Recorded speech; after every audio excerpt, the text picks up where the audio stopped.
Muy buenas tardes, tengan todas y todos. En este video vamos a hacer un repaso, un resumen de conceptos para lo que es el tema 6 de electroquímica.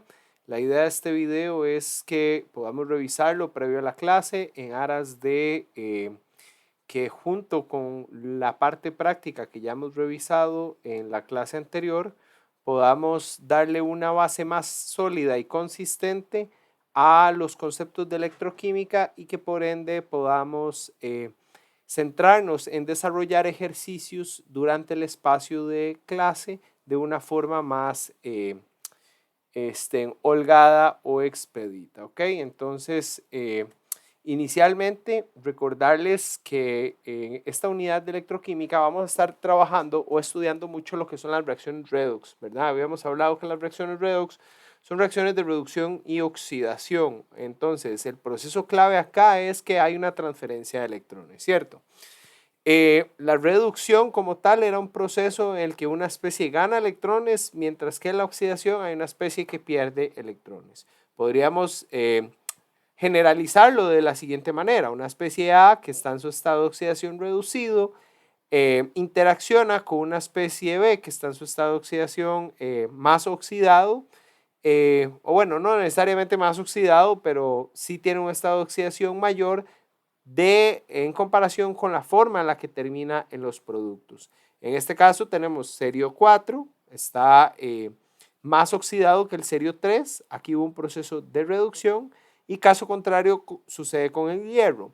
El hierro está en estado de oxidación 2 y termina en estado de oxidación 3. Por tanto, lo que tenemos es una reducción del hierro y una reducción del serio, perdón, y una reducción del hierro.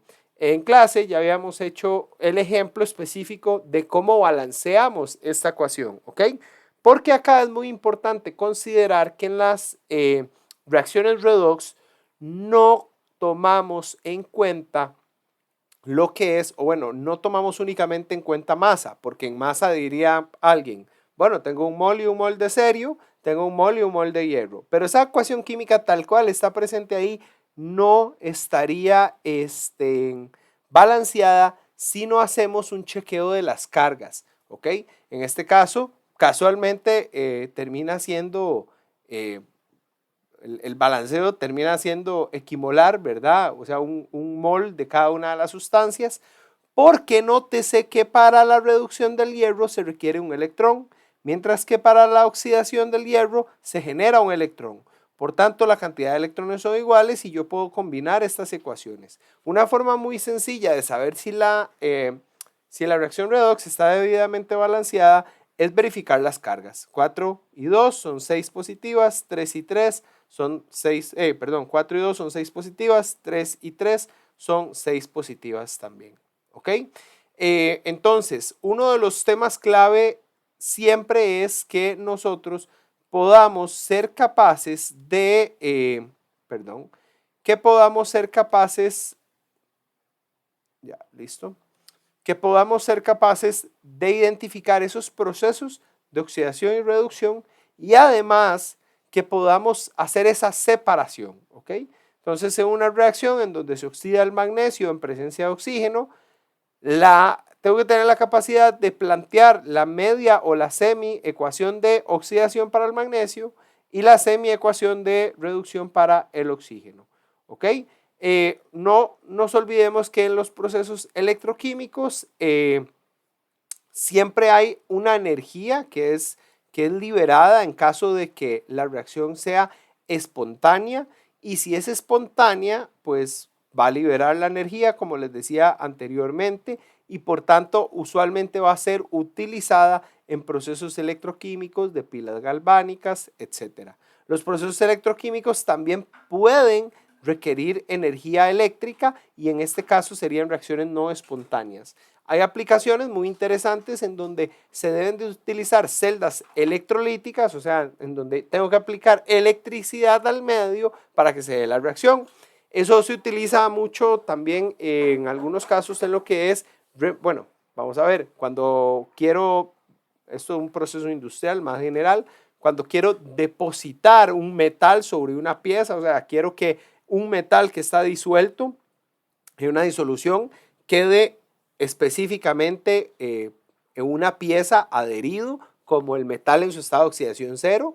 Muchos casos de esos son necesarios celdas electrolíticas en donde debo aplicar electricidad, o por ejemplo en aplicaciones ambientales se utiliza principalmente para lo que es la remediación de agua, suelos o aire, en donde se aplica un voltaje, los contaminantes en una superficie, los contaminantes se transportan a esa superficie y al generar ese proceso yo oxido la sustancia o la reduzco, ¿verdad? Dependiendo del caso, y ahí se propician procesos de inmovilización del contaminante, ¿ok?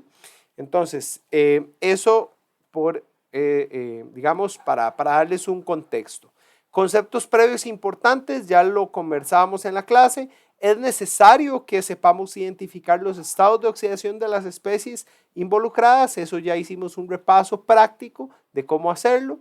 Identificar el proceso de oxidación y el de reducción, o sea, tener muy claro que oxidación es pérdida de electrones, o sea, que el estado de oxidación aumenta en una sustancia, y que la reducción es ganancia de electrones, o sea, que el estado de oxidación se disminuye en una sustancia. Ser capaces de separar cada proceso y que finalmente apliquemos los principios necesarios para el balanceo de la reacción global, ¿ok?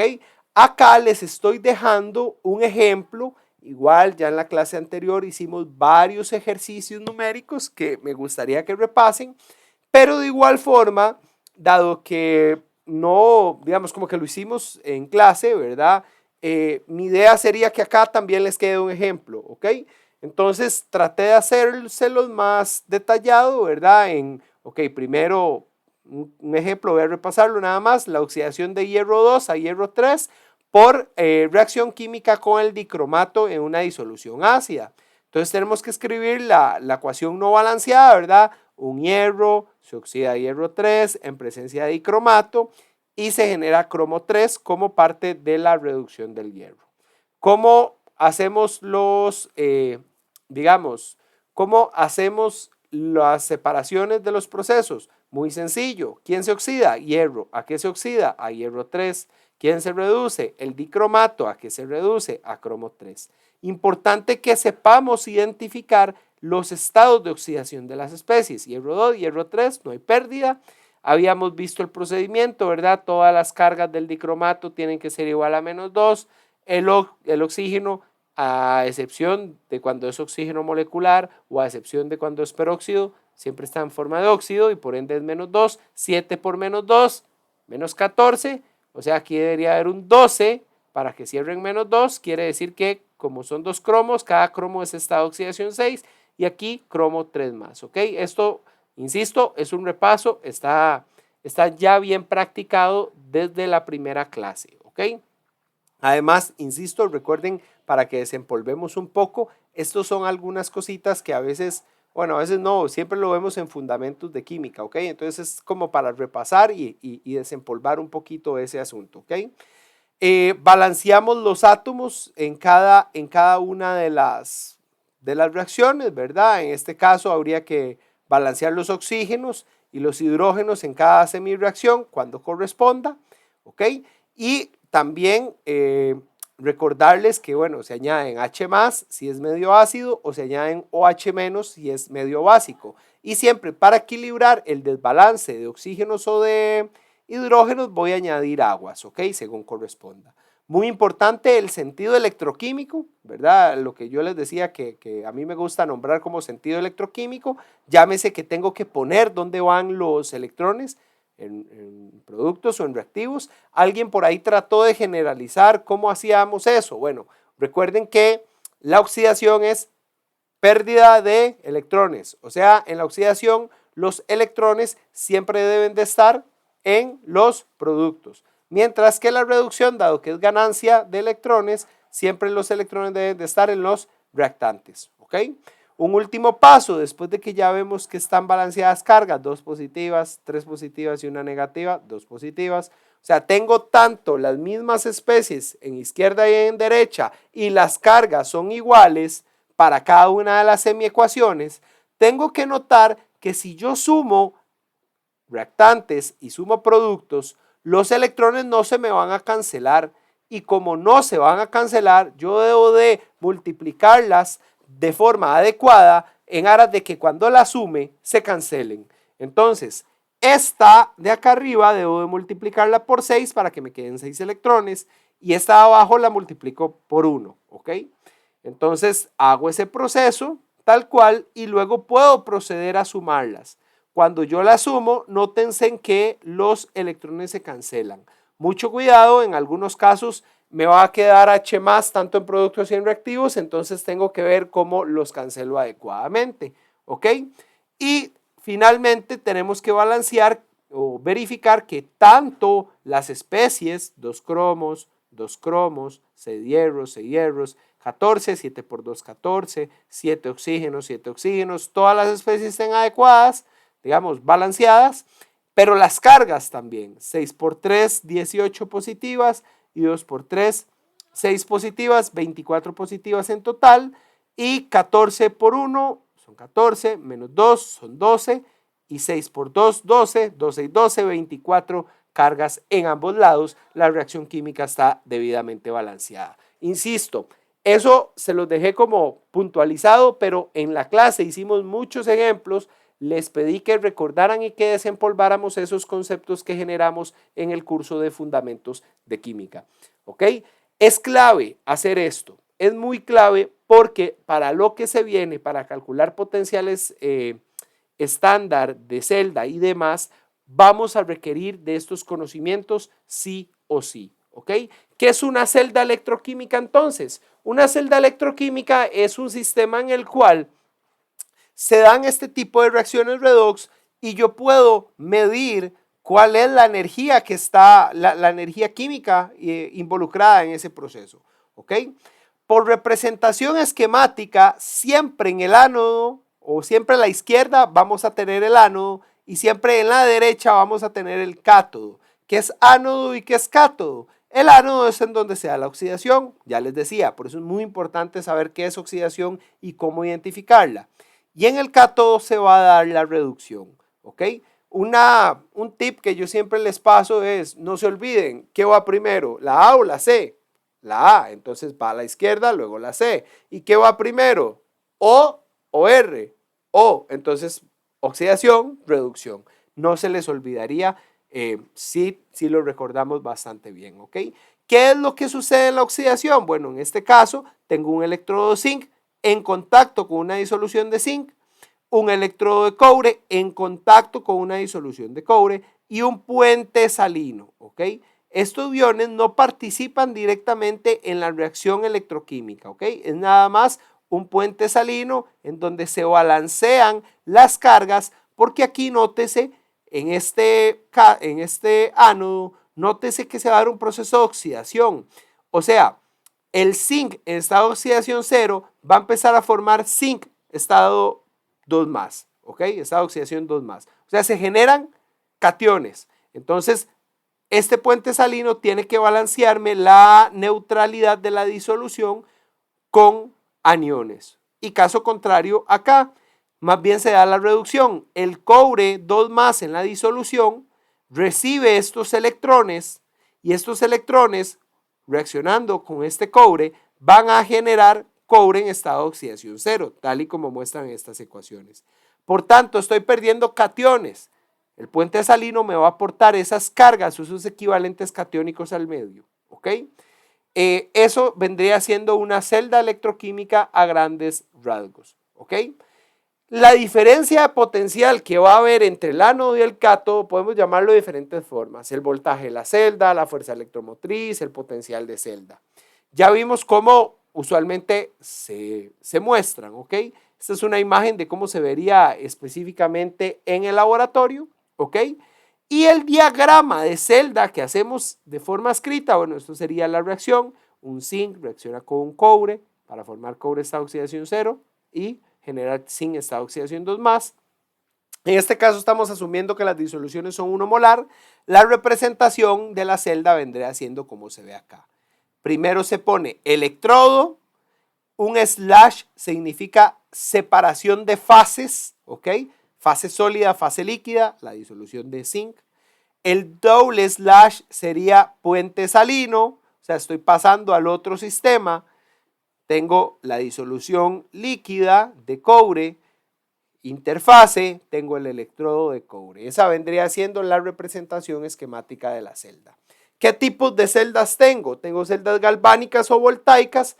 Estas son celdas que almacenan carga eléctrica y están basadas en una reacción espontánea. O sea, usted pone ese sistema de cátodo y ánodo a interaccionar y la reacción va a generar energía. Pero las celdas electrolíticas, por el contrario, son celdas que no ocurren espontáneamente o que la reacción no ocurre espontáneamente y que por ende yo debo de suministrarle una fuente energética. Por ejemplo, si ustedes en una disolución de cromo ponen una barra de hierro, el cromo no va a reducirse por sí solito y se le va a pegar al hierro. Yo tengo que pasar un voltaje sobre esa barra de hierro para que el cromo se reduzca, ¿ok? Sería una celda electrolítica, ¿ok? Caso similar al que les contaba de la remediación de contaminantes, ¿ok? Para ir comenzando con algunos conceptos relativamente nuevos, que yo sé que algunos ya los ven en general, pero igual para irlos repasando, el potencial estándar de electrodo es ese voltaje en el cual, ojo, una reacción de reducción, por eso es que se llama potencial estándar de reducción. El potencial estándar de reducción siempre va a estar asociado a una reacción específica pensada en términos de reducción, ¿ok? Y cuando hablamos de potencial estándar, es que se está asumiendo que la concentración de los solutos es 1 molar y que si hay gases involucrados, están a presión de 1 atmósfera. Esto que ustedes ven acá es el electrodo estándar de hidrógeno. El electrodo estándar de hidrógeno está conformado por una disolución de ácido clorhídrico 1 molar, o sea, tiene H más 1 molar, y está en contacto con un electrodo de platino para poder conducir los electrones, pero está en contacto con hidrógeno en forma gaseosa a 1 atmósfera. Por definición, el potencial estándar del electrodo de hidrógeno es de 0 voltios, ¿ok?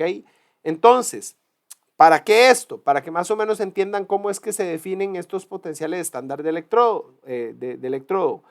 Tengo zinc, una disolución de zinc 1 molar, potencial, esto sería un estándar, un electrodo estándar de zinc, ¿ok? Porque tiene una disolución 1 molar, contra el electrodo estándar de hidrógeno. Acá ánodo se da la oxidación, cátodo, bueno, yo se lo estoy presentando, ¿verdad? Van a ver mi mano al revés, pero vean que a la izquierda tengo el ánodo, derecha cátodo, aquí se reduce, ¿ok? Entonces, si le medimos el potencial, bueno, tenemos que plantear la ecuación de oxidación, la semiecuación de reducción, ¿ok? Bueno, aquí está planteada. Esta sería la reacción que se da. El zinc se va a oxidar para que el hidrógeno se reduzca, ¿ok? Para yo calcular cuál es el potencial de ese sistema o el potencial estándar de celda, lo único que se va a hacer es hacer una resta entre el cátodo y el ánodo, ¿ok? ¿Por qué se le da vuelta? Bueno, no voy a entrar en detalles porque es un tema de convención de signos, básicamente.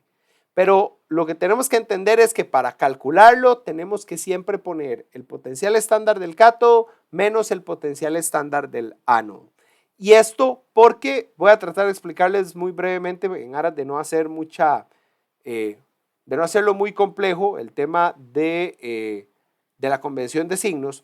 Y es que en el ánodo se da la oxidación, ¿cierto? Ok, entonces, si en el ánodo se da la oxidación, un potencial estándar de reducción para un sistema, para un electrodo que sirva muy bien en un ánodo debería ser negativo. Para que eso me diga, no tiene potencial para nada de reducirse, es negativo más bien. Claro, porque es más propenso a oxidarse. Entonces, menos y menos va a dar más. Y en el cátodo, ¿cómo se da la reducción? El potencial estándar de electrodo debería de ser positivo, ¿ok? positivo, menos y menos, más. Entonces, si yo tengo un muy buen sistema galvánico armado, acá debería de haber un sistema que sea muy propenso a reducirse y acá debería haber un sistema muy propenso a oxidarse. ¿Ok? Bueno, para este caso en específico me dicen que el potencial de celda es 0.76. ¿Qué quiere decir que es 0.76? Que bueno, si el potencial de celda es 0.76, el del cátodo, que está acá, que es el del electrodo normal de hidrógeno, es 0, quiere decir que el potencial estándar de reducción del zinc es menos 0.76 voltios. ¿Qué significa eso? ¿Qué significa ese potencial negativo? Que el zinc no se va a oxidar tan fácilmente, ¿ok? O sea, el zinc no va a ser propenso a oxidarse. Se los voy a poner de una forma para que no se olviden. Porque ustedes creen que las láminas de los techos, vamos a ver que ustedes me van a decir, pero sí, hay que pintar los techos, porque si no, y recubrirlos, porque si no se oxidan. Sí, porque evidentemente agua, sol, altas temperaturas, contaminantes atmosféricos, por ejemplo, lluvia ácida, etcétera. Obviamente todo eso va a propiciar que se vaya oxidando con el tiempo. Pero hágalo con el hierro, por ejemplo. El hierro va a tender a oxidarse más fácilmente. El zinc se oxida, sí, pero no se oxida tan fácilmente como el hierro. Igual, se oxida, ¿cierto? No se reduce. Esta ecuación está planteada en reducción, ¿cierto? El zinc solito no se reduce. O sea, sí porque así, de la espontaneidad, de la nada, el zinc no se va a reducir, ¿ok? Eso es lo que me dice ese potencial estándar de reducción. Otro caso similar es el de este sistema de cobre. Tengo el electrodo estándar de hidrógeno, pero vean que ya no lo tengo en el cátodo, tengo en el ánodo, o sea, lo tengo como un proceso de oxidación, y en este caso, en el cátodo, como reducción, tengo a el cobre, ¿ok? Entonces, vean que el potencial de celda es 0.34, dado que en el cátodo lo que tengo es al cobre y el del ánodo es 0, entonces quiere decir que el potencial estándar de reducción del cobre es 0.34 voltios. O sea, sí es relativamente espontáneo que el cobre se reduzca. ¿Ok? Esta es una tabla que podemos encontrar en los libros de química general y en los libros de química analítica. La interpretación va a ser muy sencilla.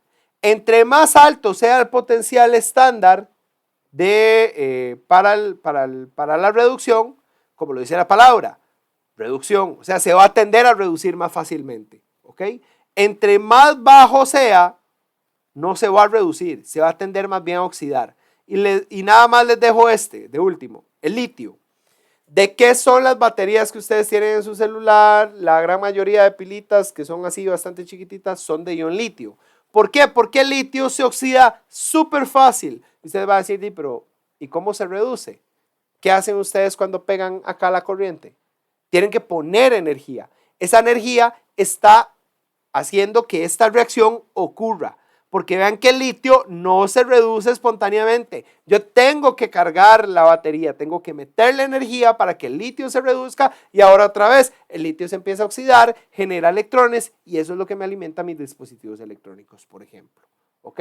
Entonces, en síntesis, si yo quiero hacer una buena pila, ¿verdad? O sea, una pila, digamos, no voy a decir buena, voy a decir una pila galvánica, la idea es que en el ánodo ustedes tengan sistemas con potenciales estándar de reducción negativos. Porque quiere decir que no se reducen, no son espontáneamente, o sea, no van a tender espontáneamente a reducirse, más bien van a oxidarse. Y en el cátodo, donde ocurre la reducción, ahí sí vamos a buscar sistemas que tengan potencial estándar de reducción positivo, ¿ok? Porque sería relativamente espontáneo que ellos se reduzcan, ¿ok? Eso sería de esta diapositiva. Les dejo un cálculo por ahí porque vamos a ver, a pesar de que en esta presentación queríamos como centrarnos en conceptos y demás, también me gusta que vayamos viendo algunos ejercicios que los vamos a ver con más detalle en clase, por supuesto, pero acá les dejo un ejemplo. Dice cuál es el FEM estándar o el potencial estándar de celda de una celda formada por un electrodo de cadmio en una disolución 1 molar de nitrato de cadmio y un electrodo de cromo en una disolución 1 molar de cromo. Pude haberles dado la representación esquemática de pila, pero únicamente les di los potenciales estándar de electrodo que esos potenciales estándar de electrodo los encuentran en la tabla, ¿verdad? Son teóricos. Los estándar, ¿ok? Que estándar, recuerde que es concentraciones 1 molar. Entonces, cuando ustedes ven estos valores, el cadmio es el oxidante más fuerte. ¿Por qué es el oxidante más fuerte? Porque él, como ven acá, tiene un potencial estándar de reducción más alto. O sea, recuerden que el que se reduce, bueno, o el agente oxidante es el que se reduce. Por eso es que decimos que el cadmio es el oxidante más fuerte. Y por el contrario, el agente reductor es el que se va a oxidar más fácilmente, ¿ok? Entonces, en este caso, el cromo se va a oxidar más sencillo. Por tanto, defino como cátodo el que se va a reducir más sencillo, el que tiene un potencial de reducción más alto, ¿ok? El de cadmio. Y elijo como ánodo al que se pueda oxidar más fácil, o sea, el cromo. El potencial de celda sería el potencial estándar del cátodo, ¿ok? O sea, menos 0,40, y el del ánodo menos 0,74, punto 34, ¿ok? Punto 34 voltios. Si configuro la celda al revés, ¿ok? Por eso vean que no les di una reacción química desde el inicio. Si yo configurara esta celda, más bien de que el cadmio en estado sólido con el cromo 3 más pase a que el cromo se reduzca y el cadmio se oxide, el potencial sería negativo. Eso querría decir que usted tiene que ponerle energía al sistema para que la reacción ocurra. La reacción tal y cual está escrita acá ocurre de forma espontánea. O sea, vean que se libera energía positiva. ¿Ok? Entonces, ese ejercicio se los dejo por ahí. Vamos a verlo más en clase. Les he estado hablando mucho de espontaneidad y usted va a decir, ¿qué era espontaneidad? Espontaneidad, como le dice la palabra, vendría siendo que el proceso ocurra de forma espontánea, ¿ok? Sin mayor cosa, o sea, que ocurra sin mayor esfuerzo, llamémoslo así, ¿ok? En este caso, recuerden que el delta G o la energía libre de Gibbs es aquella variable o aquella función de estado termoquímica que me va a describir la espontaneidad de los procesos. Y básicamente que el delta G para que un proceso sea espontáneo es negativo. Eso implica que se pierde energía, la energía libre de Gibbs. Todos los sistemas naturalmente tienden a mínimos de energía. ¿Ok? Entonces acá les dejo una serie de ecuaciones y una serie de, digamos, relación entre ellas para entender la espontaneidad de los procesos. Pero de forma muy sencilla, para hablar de la espontaneidad en términos del potencial de celda, el potencial de celda tiene que ser positivo. Entonces, claro, vean, positivo, negativo, para que el delta G sea negativo. ¿Ok? Entonces, ya vamos a ir repasando esos aspectos poco a poco. Y estas vendrían siendo las expresiones con las cuales podemos relacionar el potencial de celda y la constante de equilibrio del sistema. ¿Para qué la constante de equilibrio del sistema? Para cuando no tengamos las condiciones estándar. ¿Ok? Ahí está un resumen de la relación de la espontaneidad. Recuerden que, insisto, potencial de celda positivo es espontánea, el delta G va a ser negativo y la constante va a ser mayor a 1. Si el delta G es 0, está en equilibrio y el potencial de celda también va a ser 0, la constante de equilibrio va a ser 1. Y si más bien yo tengo que darle energía al sistema, quiere decir que la reacción no es espontánea y por tanto el potencial de celda va a ser negativo y el delta G va a ser positivo. ¿Okay? Ahí para que repasemos algunos conceptos.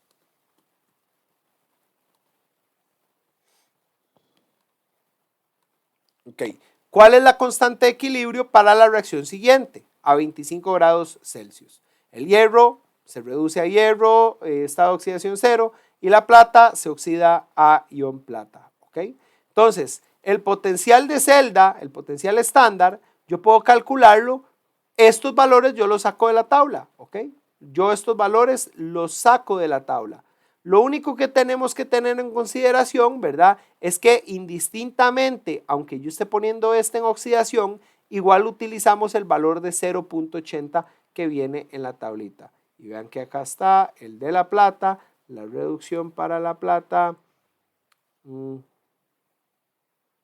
Perdón, acá está.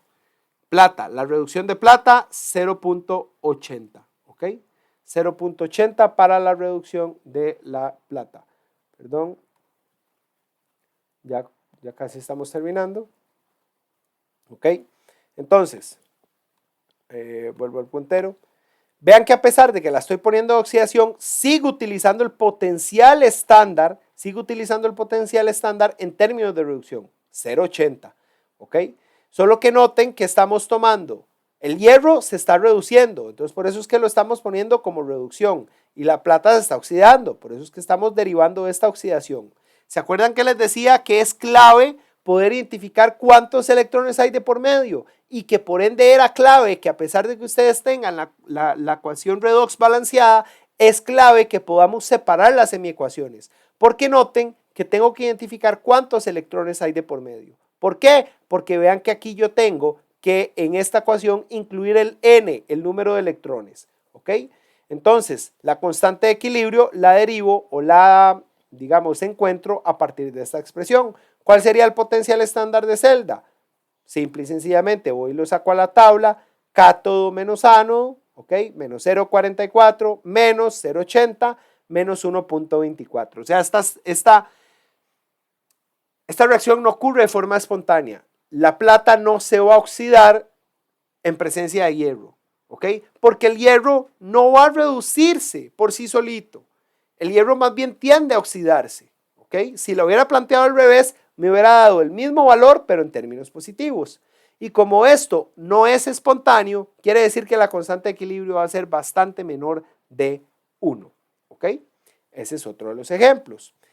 Y ya para finalizar, comentarles que estas ecuaciones que vimos acá también aplican, pero ahora nos va a interesar qué pasa cuando no tenemos condiciones estándar. O sea, qué pasa cuando las concentraciones o las presiones de los gases no son un molar y una atmósfera respectivamente. Tenemos que convertir estas ecuaciones a través de la ecuación de Nernst, ¿ok? Y el potencial de celda se convertiría en el potencial estándar menos RT, que sería la constante R de los gases, T de temperatura, F de la constante de Faraday y N el número de electrones, por el logaritmo natural de Q, que Q vendría siendo no la constante de equilibrio, porque el sistema no estaría en equilibrio, pero prácticamente que la evaluación de la constante de equilibrio, ¿verdad? Recuerden cuando veíamos en general Q.